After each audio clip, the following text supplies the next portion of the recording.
Sorry. problem. So you mean to say that they like complaining about an issue more than how much they actually want you to have a solution to it for them? We discussed it privately before. Jouissance. It comes to mind, doesn't it? Yeah, obviously, yeah. Mm. It's a very interesting psychoanalytic concept. Yeah. Uh, So yeah, that because they feel uneasy about it. yeah. Yeah, there is a lot of there's a great deal of pride in there, right? Yeah. So So it's just not it's not just a game. It's again part of identity. I think the Brazilians or So the Argentinians say that, like, the Brazilians, yeah, they said that, like, to them, football is a religion. yeah. Well, I was going to make the analogy.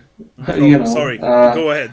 That's fine. No, it's good that it came from you actually, because, but more specifically, it's a dogma, and it's something that's part of your, one of the core identity, an element that is it's part of your identity. So, then you don't have to look very far. Like, when you look around, people that are, I know people that are engineers, and they like to think of themselves as being critical thinkers, and they laugh at people who are anti-vaccine, Yeah. and that believe that 5G will give you COVID or whatever like that. But at the same time, they give their children homeopathic treatment.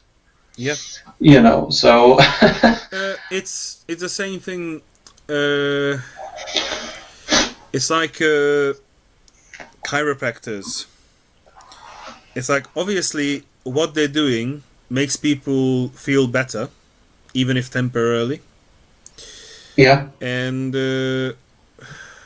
what most doctors will tell you that, like, it's pseudoscience, so don't go for it. mm-hmm. And it's really in the, like, the people who actually use it are usually people who can afford it, because chiropractors aren't the cheapest. And That's true. so people are people who afford it, are a little bit higher earners, or much higher earners. And then when you look at that, you're dumbfounded to see that, like, you went to university, you studied a lot, law or whatever, or engineering, as you brought it up, and then you go to a chiropractor who has the same kind of medical knowledge like a beautician. It's just they probably study a little bit longer, hopefully.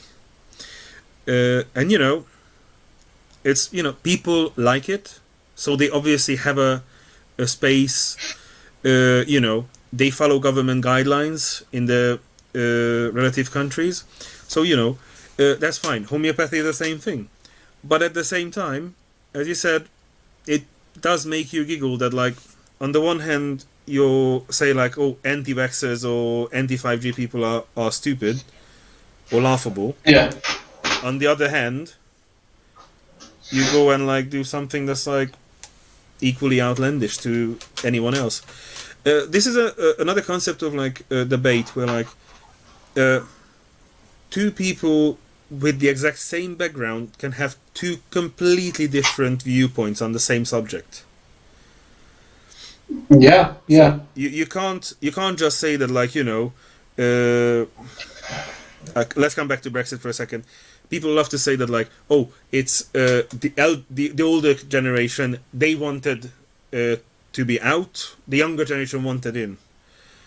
But it's not that black and white, because I genuinely know lots and lots of people who are, like, over their 60s, who generally were perfectly happy where they were. They didn't want any change to it. And, even though they said themselves that, like, they couldn't see through it, of, like, is this some political maneuver? Is this manipulation? And, they still went with, like, let's stay. This is something that works. So yeah. Yeah. I mean, we still, like, we're not even clear even with Brexit, right? I mean, we don't know what the outcome is going to be. Yeah, we opened right? up just On the opened up a short, big can of worms. yeah. I mean, of course, the reasons might be very superficial, but what is going to really unfold in time, we don't really know, and it could be a good thing overall. Yeah. And then that is that's again one of the problems, because I say, see, I was right. Just because it just happened to be good doesn't mean that your reasons for which you have voted the way you did were well founded. And Because it's that's the same, like, if you're telling me that tomorrow's going to rain, I ask you why. Well, because it rained like last year, on the same day and same month, and the year before. Then obviously that's a fallacious reasoning. Okay, so it's so it's the kind of thing that like you shouldn't be debating, to win. Because, for instance, if you're debating something, let's say you work in a factory and, like, new machinery has to be added, and yeah, you sit down for a briefing, and, like, your manager comes forward, or the relevant person, they describe, this is the equipment we got, these are the specs of it, and this is where the company has wanted it to be put, and this is what it's going to do. Please give me your views. And in that point, obviously, you start a debate on, like, are all of these things accurate? Do we see any more risks? Because a risk assessment is nothing else than basically the relevant people bringing up things that they see that pose a potential risk to a project. And sure. then discussing it, how can we circumvent it? How can we eradicate the risk altogether? That's where it all comes from. That's where it all ends. And nobody's doing it to say, well, I was right, or like, gotcha. Yeah, exactly. Because Exactly. then you're going in, like, with the same arrogance that you mentioned earlier, in my approach of, like, let me show you. Because, yeah. But it's very easy to see why there would be they start to build a huge ego. Once you are right, you start to think that you are smarter than the other ones, Yeah. right? It's very easy to go on to the slippery slope, Yeah. and then starting to really boast about you being right in certain situations. So that's a can of worms in itself, Yeah. right there. And if we're talking about a workplace, uh, I've so when you're getting bonuses for, like, achievements, Yeah, and in a way that's great. You earn more money, you can get faster ahead in life. Yeah, all great. But then you get to the point where, like, you realize that a person is only working for the bonus anymore, and, like, yeah, it says, like, year on year, if you can keep reducing cost, then obviously you'll get your bonus. But then you think about it, that, like, there is inflation, which is a regular thing.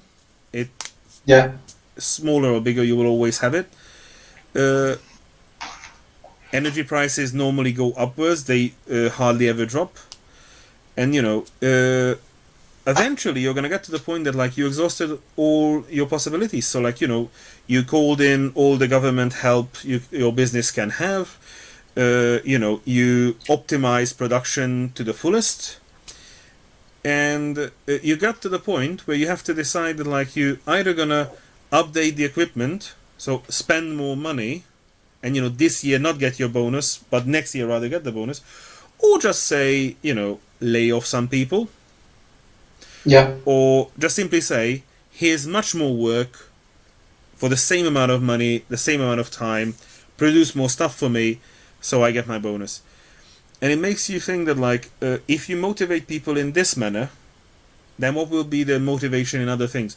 So when we go back to a risk assessment sort of setting, or like a policy setting, meeting, then you get to the point where to think like, so hold on here for a second. So here's the goal that we set out. This is like what was our thing, and like what you're saying now looks to me that you're pretty much want to achieve just less money, and like the other 10 things you wanted to achieve is just not there because that's not you're not getting a bonus for that one. So like it's important to see where people's motivations come from.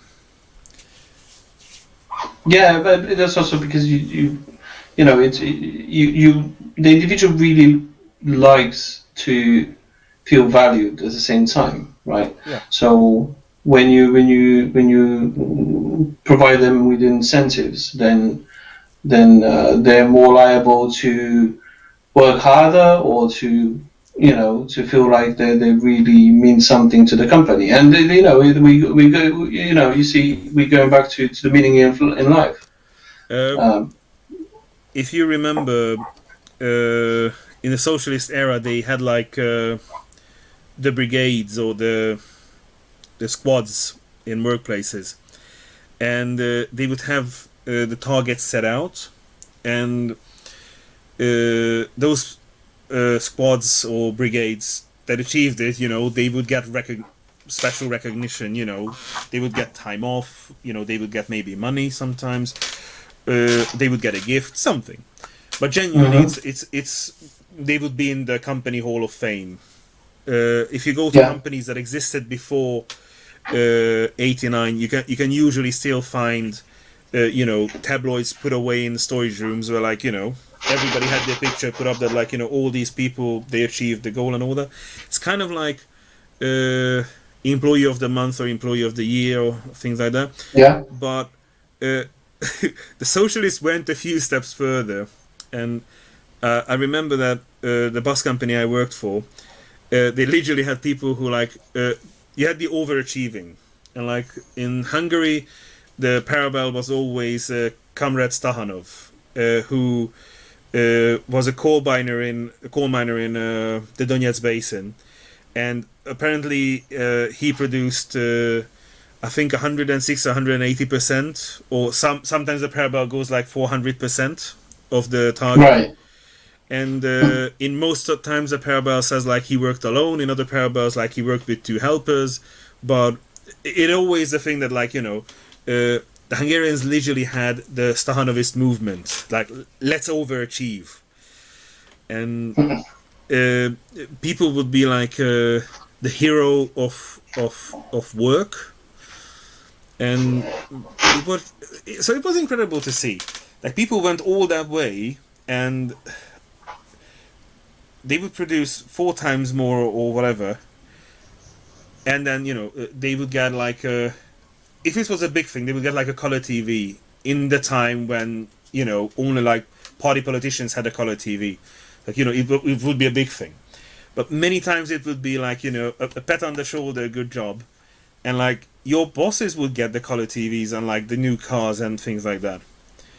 So it's you feel valued because they told you that like you're a hero of the workers, and then tomorrow nothing, and then the next week you're no longer racing, and they say like, oh, well, why aren't you producing 400% now? Yeah, yeah. So it's it's that continual thing. If I go back to my previous analogy, even with management who get like big bonuses sometimes, they can end up in the position that like they're no longer doing this for the bonus itself, but they come to the realization that they set for themselves a target that their manager, that their superiors now expect. They set the expectations, and this can also create. So if you are in the middle of a debate, it's important to be well informed. And it's not just your own subject, but like what background of the person you're talking at, because as I say, you can try to prove a point to someone about like how good it is for them to eat healthy or like to go out and exercise, when like myself, at the moment I'm working 16 hours a day. I am at a steady weight loss at the moment, but it's more because of the amount of work I do, and the lack of healthy diet. But to me, a lot of people love telling me like how good it's been for them that like they did this diet or that diet, how good it is for them that they're going to the gym, or the best thing, I repair bicycles in my free time, so I have a chance to cycle a bit. And people are saying like, you must absolutely love cycling. You must be a big avid cyclist. I would love it if I had a chance to do it, because I used to really love cycling. But so it's important to know the person's background before you start arguing for something, because if you knew that like the other person is in no shape or form capable of having a healthy diet, or like meaning a healthy diet, like on a higher budget healthy diet, then you would probably give them a different kind of approach, because you want to give the one that's working for you right now because you think you're on equal footing. It's important to get off on an equal footing, but also it's important for you to know, are you on an equal footing? Because you can also end up in a debate, which I had many times, that I was already told at the beginning that don't you dare say this or that. Basically, cutting off my wings before flight. Mm-hmm. And then going into the debate, the other person just throwing away, all their things, their full munition, and me just standing there and like, I would love to tell you something, but I can't. So that's also another. I mean, you're right. With the diet, but I think you have to look at the lifestyle itself.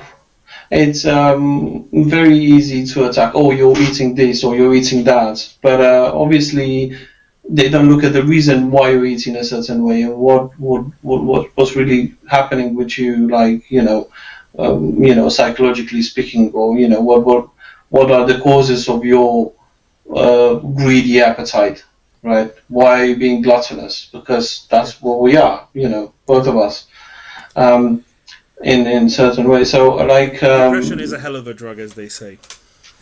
Sorry? Depression is a hell of a drug. Yeah, I think the diet is we're trying to cure it with probably with food and with other things, and some people take antidepressants, and some people eat, and some people drink alcohol extensively. So then you might have an argument, and once you really understand how the social has an impact on the individual's well-being, then I think you wouldn't rush to just say like, oh well, he's so stupid, he doesn't realize he's eating badly, and that has an impact on his overall health and condition. So it's a very the other aspect we were talking about is my other favorite, religion, and that's something that's can cause equally bad things. But I think like what I notice about myself, that I have a tendency to do it as well.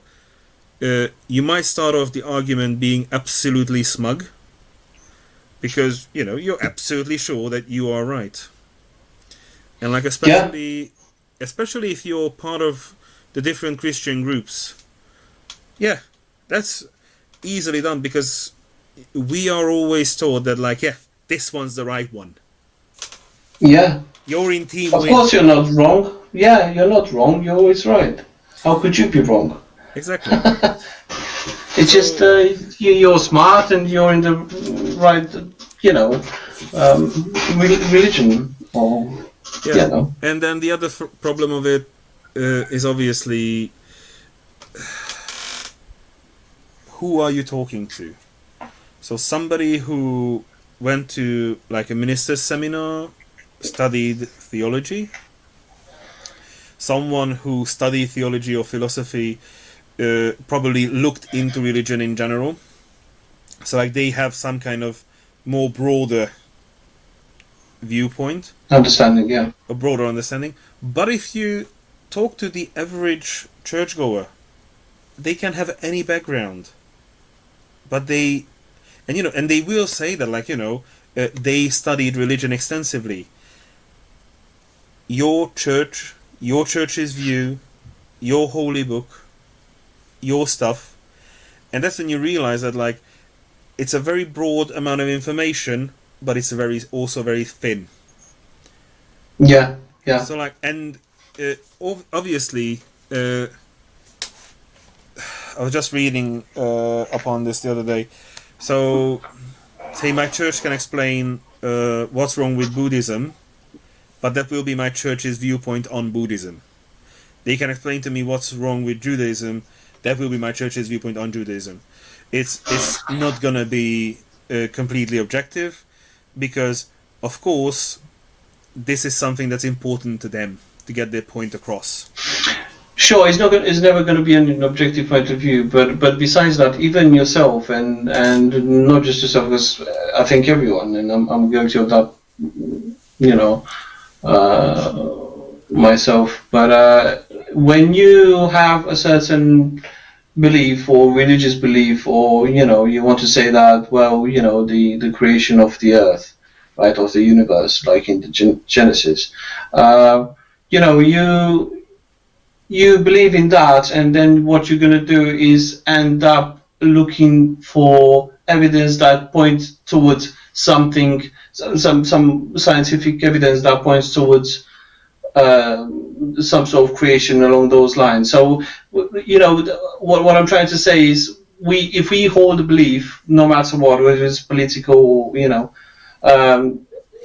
then you are going to look for evidence that will support your already held belief. So that's another thing. So, like we were saying politically, right, like with Brexit. So if you believe that foreigners are not good in the country because they steal the jobs or do this and that, then obviously what you're going to do is to look for data that will support exactly your own agenda. So in relation to research, the phrase for it is I think p-hacking. Hacking. Yeah. And it's basically finding data that is mathematically relevant, but in reality means nothing. And this is like when you listen to the radio or the news, they will say, and in Eastern Europe it always sounds the same way, British scientists have found. Isn't it? Yeah.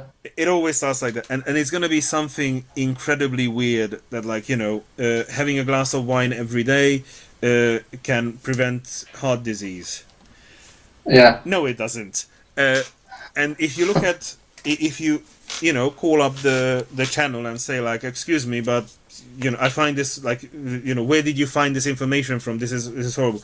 And they give you, it's from this research, here you go, because obviously they don't plagiarize, here's the information. And when you read through the 500 pages of the research, there's absolutely nothing of this in it, but they'll still go ahead with it. Because you would see correlation where there isn't. Yes, and because it would promote your agenda and then your own identity as well. Yeah. So because what are you? You are what you believe. Yeah. Yeah. So that's why there is the evolution of the self. If we are to consider of the self, and I'm not going to go into the philosophical background of what the self is, but I think it's in. We don't need another one. Sorry. We're already down a very deep rabbit hole with debate. We don't need another one. Yeah, exactly. So you see yourself as, I think we can all agree that we're in a constant flux. We're not static. We continue to evolve and, change our our values and morality, and as we go and as we experience more things, whether good or bad in life. So that's one of the things that we try to do. Another thing we try to do is just a natural occurrence of being alive. So what we spoke about so far, uh, with the exception of I think uh, voting and of work, is so religion and sports don't have a horrible amount of impact on people's day-to-day lives. They probably have a long-term effect, if anything. Religion probably has more, but only if someone takes it very seriously. But then there's politics, which is people like to disregard it. That like, yeah, that's just the big boys playing their game, and like you just want to be smart about it. But if you sit down for like 5 minutes and like look into what they're doing, it's very Yeah. important. So I spent rather stupidly the last 5 years following U.S. elections, the Trump administration, and all of that. And people said like, "Why do you care? You're a Hungarian in Britain. What do you care?" And like that's the common question. And if you think about it, they still boast to be within the first 5 economies of the world. Yeah. And if you look at that, that means that they set policies in the world, they influence global trade. So, for instance, if they decide that they want to go for economic growth, they will need a lot of things.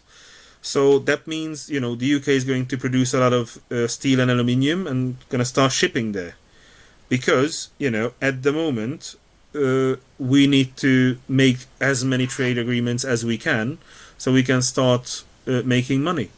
And that means that certain industries will start flourishing, and the economists will tell you if one part of the economy is flourishing, anything that's connected to that will start to pull upwards.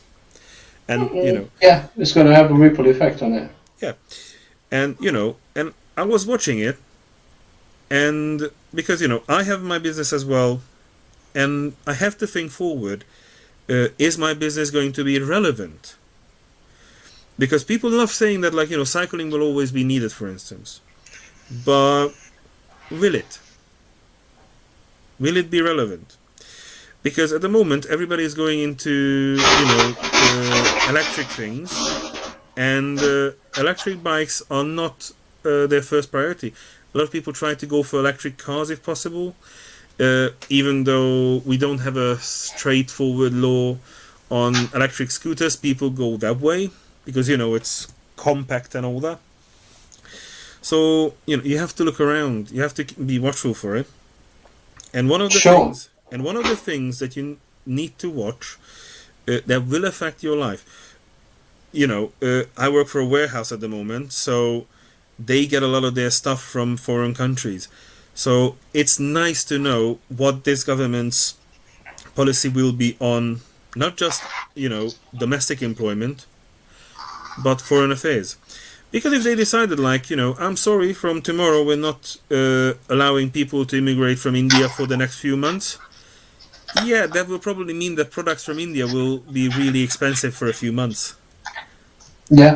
But we could say any country. So people tend to have a harsh reaction to these things. That's why most countries don't make their foreign policy against a specific country. They try to make it broader.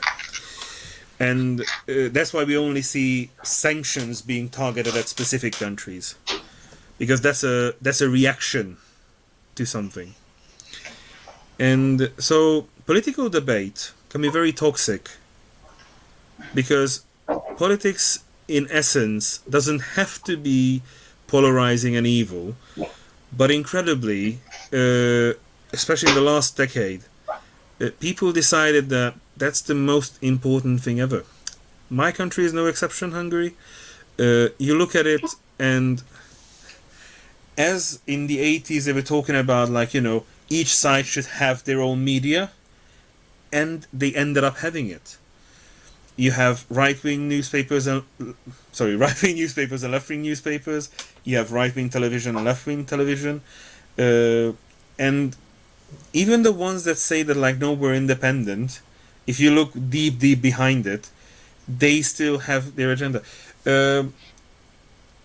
A photo reporter that I was helping at one point used to tell me that the journalist is a political whore, because they have to write for the people who are in power.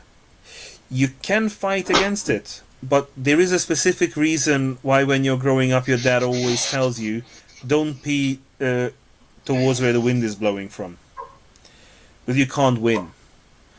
And Americans are a fair example. The moment when left-wing news agencies started a bombardment of, let's say it's the truth, I don't want to hurt anybody's feelings who feels differently about it, so they started giving their opinions on the Trump administration. Was the right-wing media did their opinion, their interpretation of the Trump administration. And very soon, the United States was busy bickering non-stop at each other instead of sorting problems out. Yeah. And a lot of people became very, very rich. And we went through a pandemic, and people got richer, which is weird. Yeah.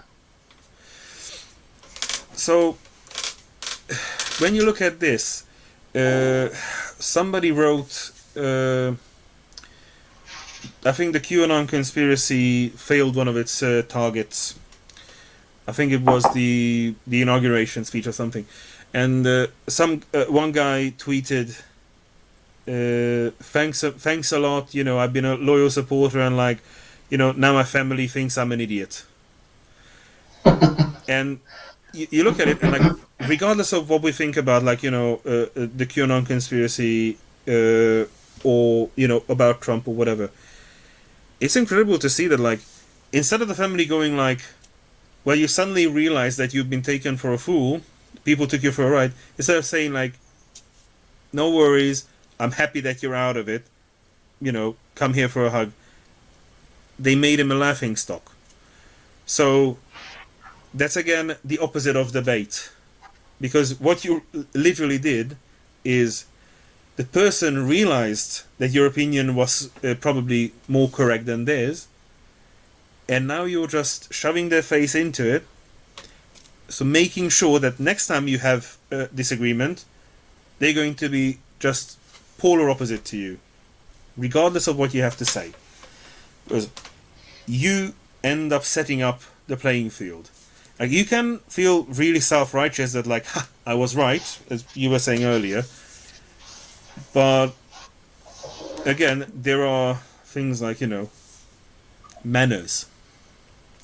Which is during a debate is very important, because if you look at the Duma, the Russian parliament, or the Ukrainian one, even in the last few years, they had actual fist fights on the parliament's floor. Yeah, I know. They've gotten to the point where they lost it. Look at the Hungarian parliament. At one point we were so open that we had a far right party, we had an absolute middle party. We had the what was it? Left liberals or whatever they call them now. And you had 5 or 6 parties in there, and then one party started just pouring leaflets from the balconies of the parliament floor. The other part, the right-wing party, one comedian put it very simplistically, that they institutionalized the I don't know how to call it, rowdy conversation of basically someone says that unfortunately, sir, I disagree with you, and the reaction would be, so what, come outside. And this was an elected official Yeah. in the parliament. And what he's doing right there is showing his base. They're like, yeah, I'm gonna stand up for you, even with my fists, and showing everyone else that I can't behave in a parliament. So what did you achieve? The exact opposite of what you wanted. Well, it depends, in whose eyes. Yeah, because if they wanted division, then congrats, Yeah. you've done it. Yeah, so that's what I mean. Like, it might be nonsensical to you and to me. However, some other people would rather choose Here comes in what I spoke about in the intro, the part of like, people working in the background, disguising themselves as like, oh, I'm gonna reveal to you the real secrets that's going in the background, and like, ooh, this is like, so special and everything, and they throw in huge names, and like, oh, they're having these big meetings regularly, and like, they're making the. You have to ask.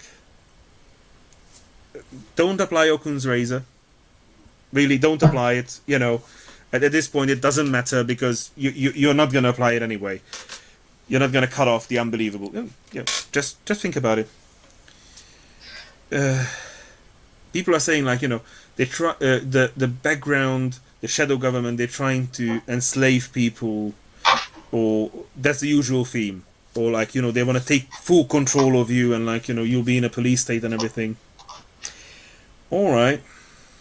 You're going to be tracking device in your vaccine. I'm like,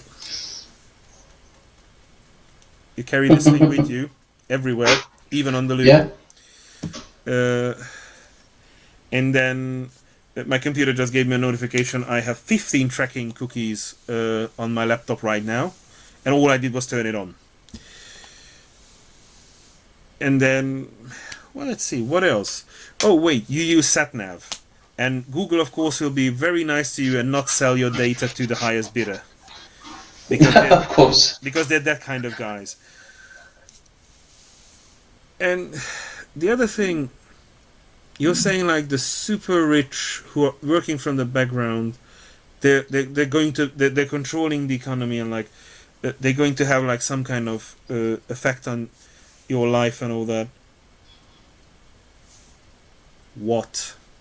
You're going to have a shitty life, you're going to have a low salary, you're not going to be able to get anywhere in life. That sounds like my life.